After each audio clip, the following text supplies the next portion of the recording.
ওকে, আমি এখন একটা কবিতা রেকর্ড করব, হ্যাঁ? এবং এই কবিতাটা আমার জীবনে সবচাইতে পছন্দের একটা কবিতা। আই হোপ অনেকেরই এটা পছন্দ। কারণ কবিতাটার মানে একটা রসালো কবিতা। ওকে? আবৃত্তি শুরু করি, হ্যাঁ? কবিতার নাম শেষে বলব বা আপনারা ধরে নেন। হে কবি, নীরব কেন? ফাগুন যে এসেছে ধরায়। বসন্তে বরিয়া তুমি লবে নাকি তব বন্ধনায়। কহিল সে স্নিগ্ধ আখি তুলি, দক্ষিণ দুয়ার গেছে খুলি। বাতাবি নেবুর ফুল ফুটেছে কি আমের মুকুল। দক্ষিণা সমীর তার গন্ধে গন্ধে হয়েছে কি অধীর আকুল। এখনো দেখনি তুমি? কহিলাম, কেন কবি আজ এমন উন্মনা তুমি? কোথা তব নব পুষ্প সাজ। কহিল সে সুদূরে চাহিয়া, অলখের পাথার বাহিয়া।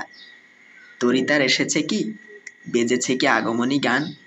ডেকেছে কি সে আমারে, রাখিনি শুনি নাই, রাখিনি সন্ধান। কহিলাম, ওগো কবি, রচিয়া লহনা আজও গীতি।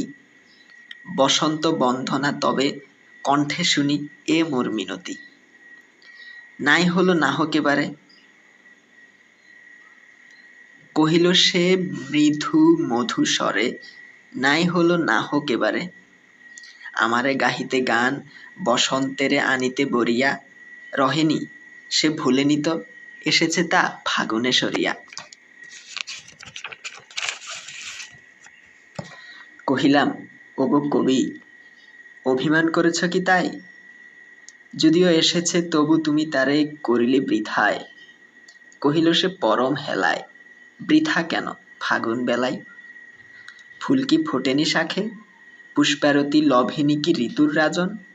মাধবী কড়ির বুকে গন্ধ নাহি, করে নাই অর্ঘ্য বিরোচন। হোক তবু বসন্তের প্রতি কেন এই তব তীব্র বিমুখতা। কহিলাম, উপেক্ষায় ঋতুরাজে কেন কবি দাও তুমি ব্যথা। কহিল সে, কাছে সরে আসি, কুহেলি উত্তরি তলে মাঘের সন্ন্যাসী। গিয়াছে চলিয়া ধীরে পুষ্পশূন্য দিগন্তের পথে। রিক্ত হস্তে তাহারই পড়ে মনে, ভুলিতে পারি না কোনো মতে।